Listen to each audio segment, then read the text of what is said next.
Hari ini kita berada di college vocational. Kita lihat bagaimana untuk kita mendepani cabaran dunia yang ada sekarang ini tidak hanya dengan ilmu akademik semata-mata, tetapi dengan kemahiran yang ada, khususnya kita lihat kemahiran TVET. Yang mana kemahiran TVET ini banyak menjadi pilihan industri dan pilihan anak muda. Saya ingin bertanya, dan ini mungkin pertanyaan daripada banyak juga rakan-rakan di sini, bagaimana pandangan Datuk Seri terhadap TVET dan apakah peranan anak muda untuk betul-betul mendapat satu ilmu kemahiran yang tinggi untuk mendepani cabaran masa depan. Silakan Datuk Seri. Okay, Assalamualaikum warahmatullahi wabarakatuh. Alhamdulillah, nahmadu wa nusalli ala rasulihil karim.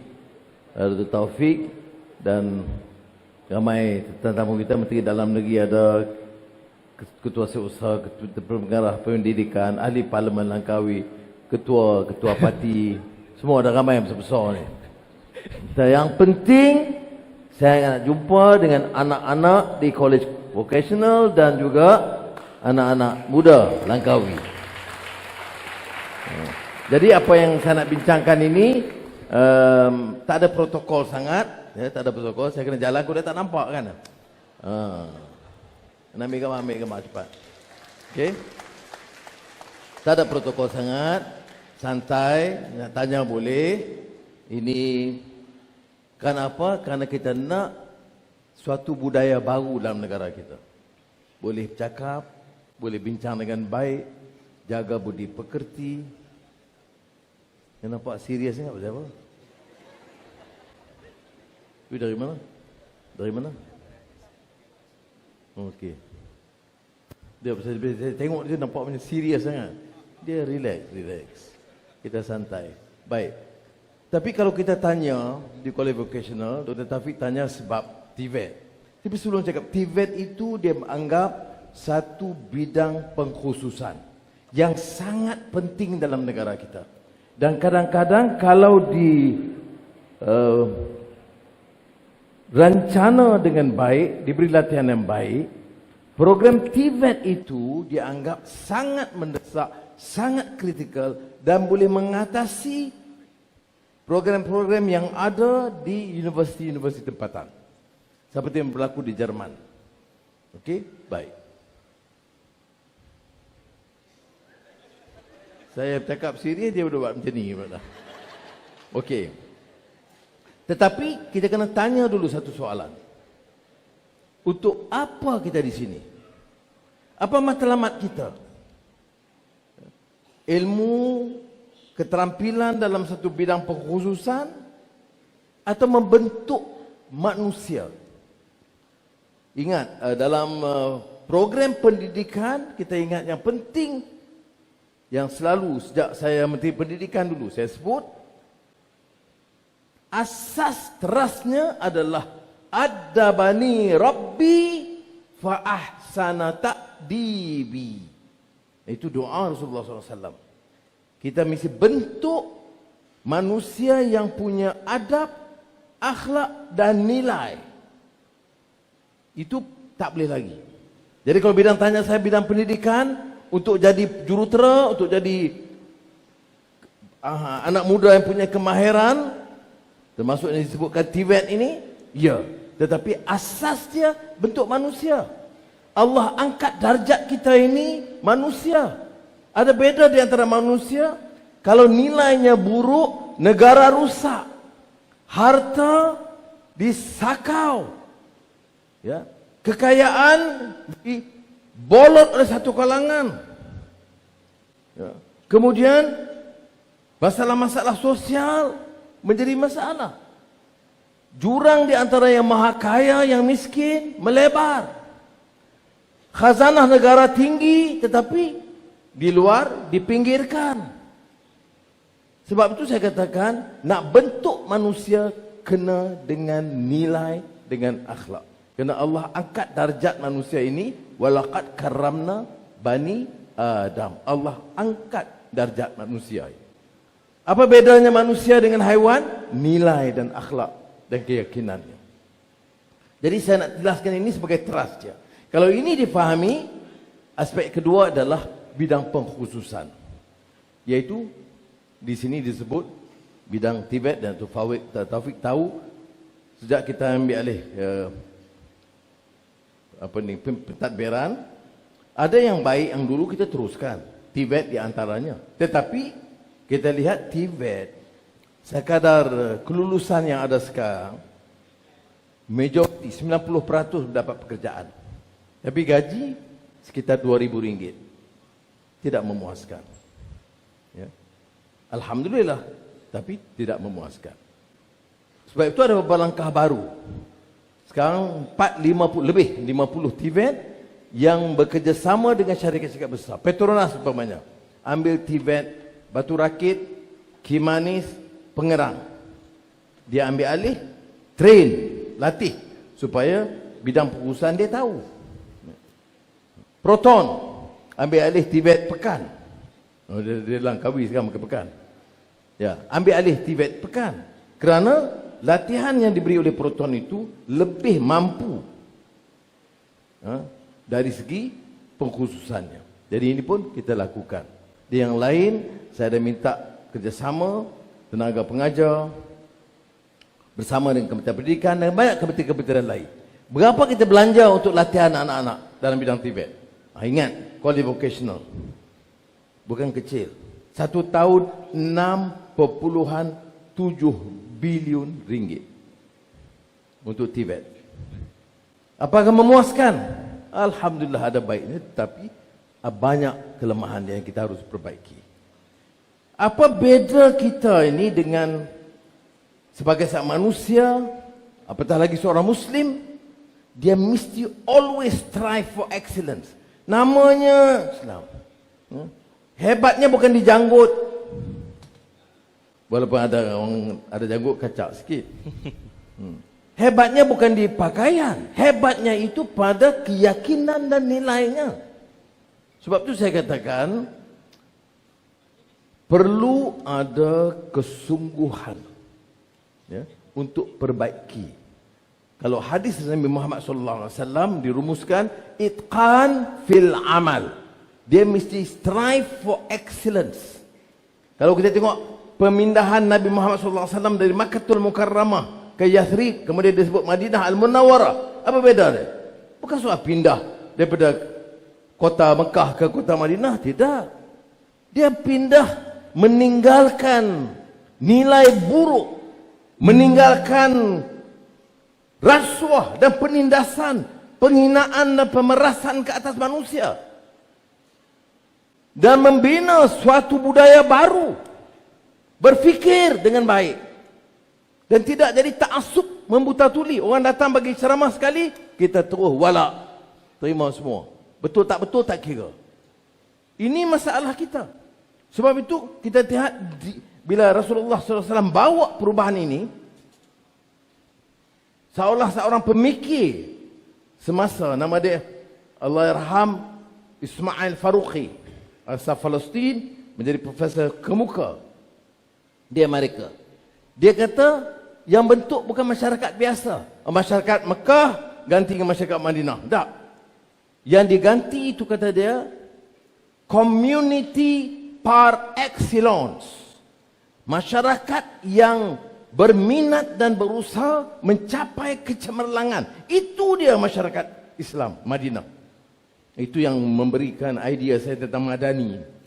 Dia tidak terperangkap macam katak bawah tempurung, pertahan semua yang jelek, pertahankan semua yang lampau, yang tidak baik, tetapi tidak. Dia membawa apa yang disebut masyarakat ecumenical. Ecumenical, apa maksudnya? Faham tak? Ecumenical, pernah dengar perkataan tu? Tak pernah? Nama apa? Nama apa? Daniel. Tak pernah dengar? Betul lah. Dok, ni orang mana baling? Orang mana? Orang Ipoh, mana ada dok? Dok tu orang fake. Okey. The ecumenical ni maknanya ada nilai agama. Jadi bila disebut ecumenical, maknanya Madinah yang kita nak bentuk ni, dia ada nilai agama, dia ada keyakinan, dia ada akhlak. Tapi par excellence, community par excellence maknanya komuniti yang mencari kebaikan. Kalau dia dulu buat ibadah, dia perbaiki. Kalau dia tu jaga nilai yang baik, dia baiki. Kalau dia ada kecemerlangan bidang pendidikan, dia tingkatkan. Kalau budi bahasanya baik, dia perbaiki. Jadi dia tidak puas hati dengan apa yang ada, tetapi striving for excellence. Itu mukadimah saya, kemudian saya serah pada Taufik. Kalau tidak, dia tak ada kerja pula. Baik, terima kasih Datuk Seri atas pencerahan yang cukup menyeluruh dan memberikan input yang cukup besar untuk kita. Jadi boleh kita rumuskan bahawa yang penting adalah tujuan dan matlamat. Dan inilah selaras dengan apa yang cuba dibawa oleh kepimpinan perpaduan pada hari ini di bawah nahkoda Datuk Seri Anwar Ibrahim, iaitu membentuk sebuah negara madani. Tetapi apa yang lebih penting yang tertarik adalah tentang tadi itqan fil amal. Itu adalah poin penting yang perlu kita pegang. Baik, Datuk Seri, hari ini kita berada di tengah-tengah anak-anak muda. Sebenarnya ini bukan anak muda semata-mata, tetapi inilah sebenarnya masa depan negara Malaysia. Dan kita melihat bagaimana Datuk Seri, saya sering mengikuti Instagram Datuk Seri, TikTok dan sebagainya, bagaimana Datuk Seri hebat, begitu agresif seperti anak muda. Dan Datuk Seri juga pada usia yang apa? Seperti anak muda. Dengan memang, saya tua ke? Memang muda. Jaga baik. Ya, Datuk Seri. Jadi bagaimana, apakah harapan Datuk Seri terhadap anak muda? Kalau kita lihat dulu, kita lihat Sultan Muhammad Al-Fatih di usia 21 tahun mampu untuk membuka Konstantinopel. Dan kita lihat bagaimana pemimpin-pemimpin muda mampu menggegarkan dunia. Dan Datuk Seri sendiri pada usia 27 tahun pernah dipenjara disebabkan perjuangkan hak orang miskin. Jadi Datuk Seri, untuk anak-anak muda pada hari ini yang akan melakar sejarah masa depan, apakah harapan Datuk Seri? Semalam saya sembahyang maghrib di masjid mana tadi? Aisyah. Okey. Aisyah. Apa nama? Aisyah. Okey. Siapa yang ikut saya semalam? Oh ya. Tapi yang di sini tak ada ikut. Ada? Oh, saya tertarik sebab saya lihat anak muda, dia belajar, dia jaga jamaah dia imarahkan masjid, tapi dia balik ulang kaji. Dia aku tanya, Taufik tanya, anak muda ini ada tugas yang apa dia kata, yang perlu diberi perhatian segera. Kalau dia vocational, dia ikut kursus, dia ikut peraturan dan disiplin, ya. Dia jaga persahabatan, dia timba ilmu dalam kelas, malam, pengajian, jamaah, itu semua dia ikuti. Tetapi apa dia beza yang membedakan seorang anak muda biasa dengan anak muda yang disebut dalam Al-Quran, innahum fityatun amanu bi rabbihim wa zidnahum huda. Ya. Yang disebut dalam Al-Quran itu adalah anak muda yang punya keyakinan, anak muda yang ada nilai, anak muda yang ada idealisme, nak bawa kebaikan, nak bawa perubahan yang baik, nak betulkan diri dia dan keluarga dia dan masyarakat dia dan negara dia. Bukan kerana umur dia.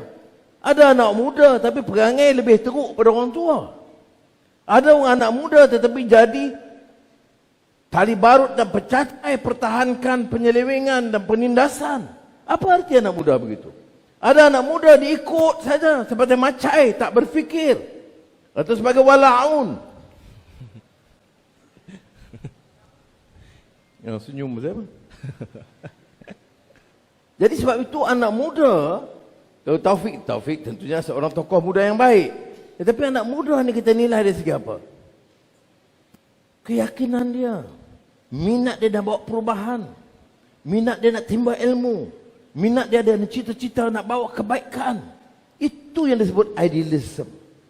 Yang disebut dalam Al-Quran, beda anak muda biasa dengan anak muda yang disebut dalam surah Al-Kahfi itu anak muda yang punya cita-cita murni dan mulia. Untuk dirinya tentunya, kerana kita mula dengan ibda binafsik, daripada diri, dengan masyarakat dan negara. Jadi saya harap kita faham, ya. Jangan tahu kami anak muda minta hak. Anak muda bagaimana yang minta hak? Anak muda yang punya keyakinan. Anak muda bagaimana yang boleh kita fikir, boleh bawa perubahan. Anak muda yang cari arti kebenaran dan keadilan. Dengar dan nilai. Benar atau tidak. Kaji. Dan tidak jadi pak turut ikut membuta tuli. Saya nak jadikan negara ini. Sekarang saya beri amanah untuk mengetuai.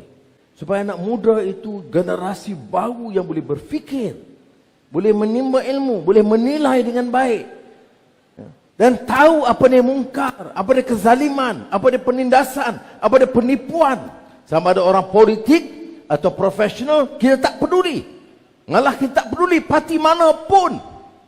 Kalau dia salah, dia tetap salah. Nilainya bukan di serbannya, bukan di batiknya, bukan di janggutnya. Nilainya pada percakapan dan amalannya. Boleh itu? Setuju?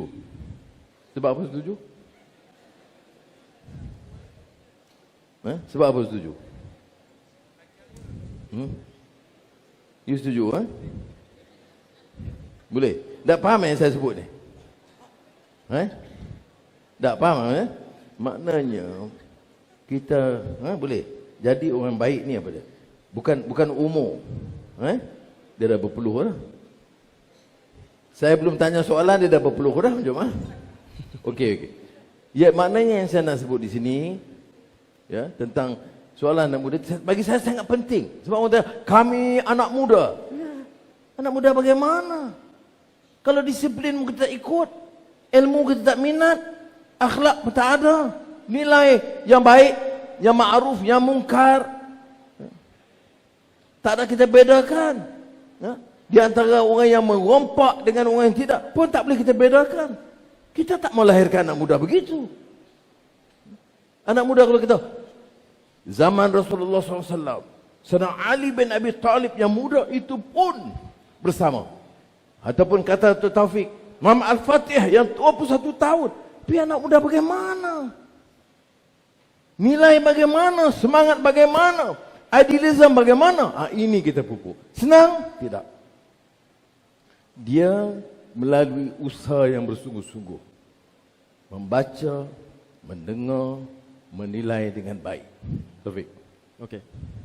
Baik, terima kasih Datuk Seri atas jawapan yang diberikan. Sebab itu anak muda itu perlu persiapkan dirinya sebelum menghadapi cabaran sebenar dunia yang nyata. Baik, sebelum saya buka soalan, sebab hari ini Datuk Seri ramai yang cukup teruja untuk bertanyakan soalan kepada Perdana Menteri kita. Selain daripada orang-orang yang berada di dalam dewan yang hebat pada hari ini, kita juga boleh mengikuti secara live di platform Facebook, Instagram dan social media Datuk Seri Anwar Ibrahim. Jadi sama-samalah kita pakat-pakat share semua live di platform tersebut.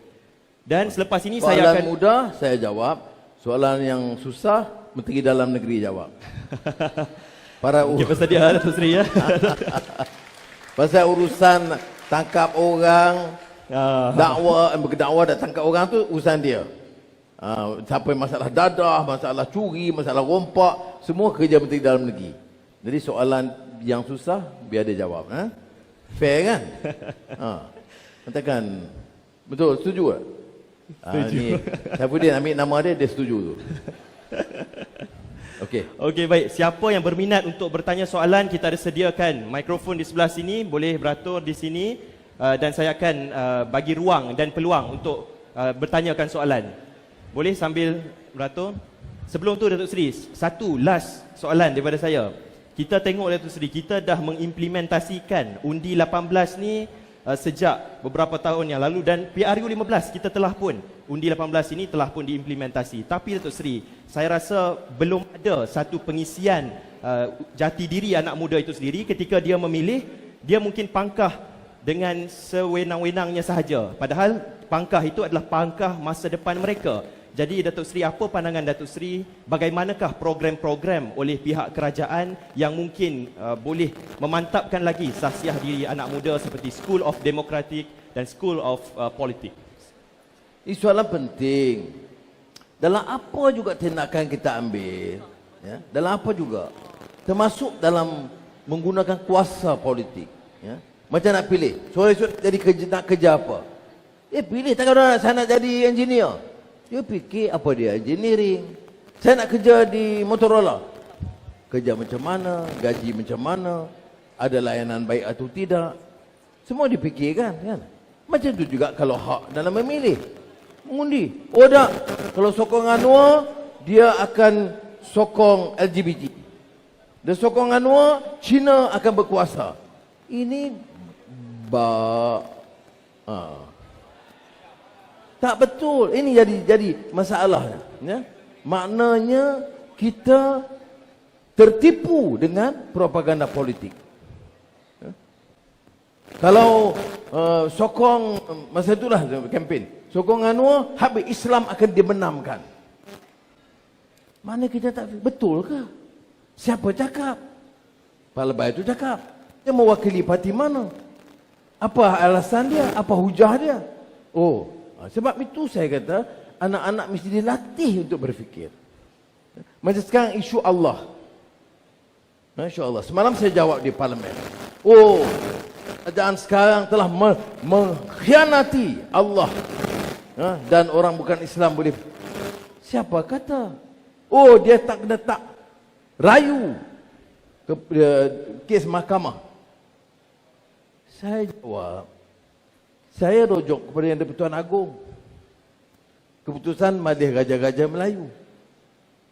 Apa dia? Allah digunakan, keputusan Raja-Raja Melayu di tanah Melayu hanya untuk Islam, bukan Islam tak boleh. Keputusan siapa? Raja-Raja Melayu. Keputusan siapa?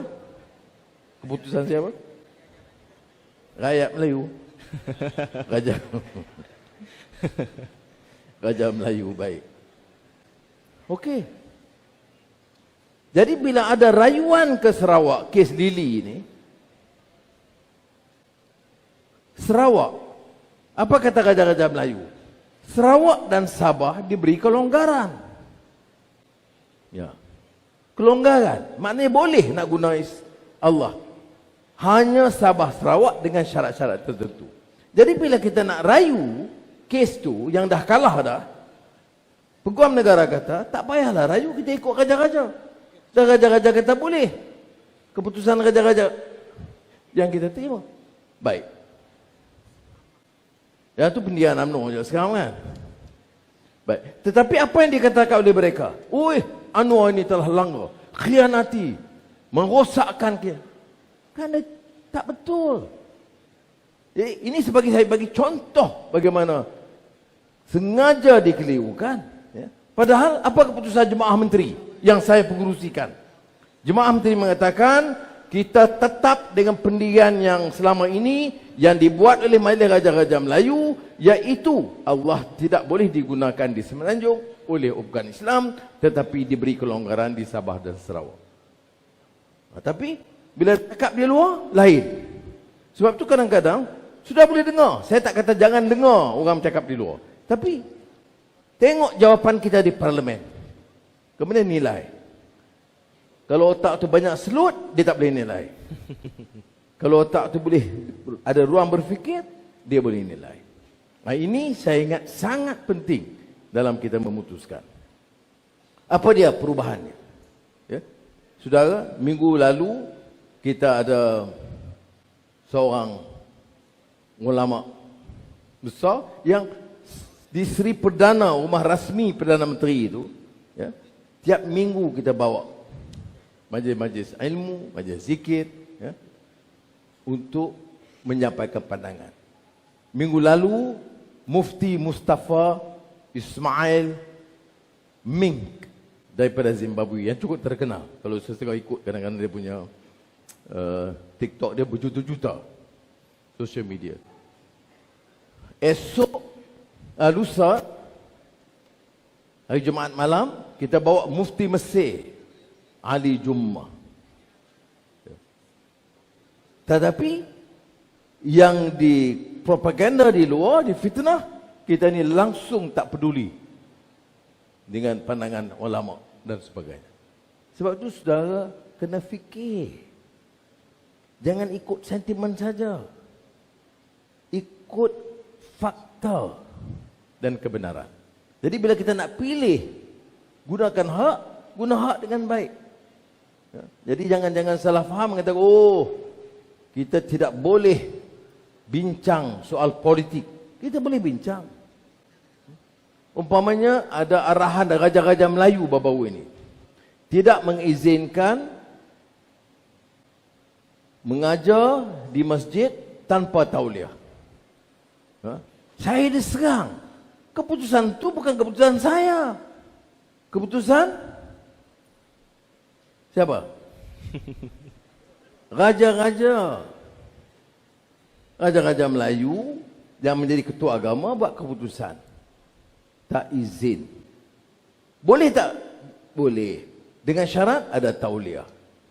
Sebab bagi tauliah, majlis agama dan mufti. Bukan saya. Tapi apa yang dihebahkan di luar dalam kempen-kempen ni? Ceramah-ceramah politik. Anwar menyekat. Apa? Tak bangang. Aizah kita jangan. Abang Perdana Menteri jangan guna istilah itu. Jadi saya tak guna istilah. Ya. Tak. Kita guna nama Islam dan dakwah. Tapi kita tipu. Kita fitnah. Mana boleh? Oh, kerana sebut qala Allah Ta'ala, boleh ke fitnah? Tak boleh. Gunalah Quran ke, hadis ke, pandangan ulama. Kalau salah, salah tak? Salah. Ini sebagai saya bagi contoh, dua contoh Allah dan soal tauliah, kerana ini tersebar luas. Suatu contoh kezaliman kerajaan sekarang kerana isu Allah dan isu tauliah. Tauliah yang selalu diluluskan oleh majlis agama. Jadi saya bagi contoh ini, apa maksudnya? Orang muda bukan jadi sini, qualificational, bukan jadi Langkawi atau di Kedah, di seluruh negara. Masa kebebasan diberikan, buka minda, fikir dan nilai apa yang baik untuk masa depan keluarga kita dan negara kita. Terima kasih Datuk Seri.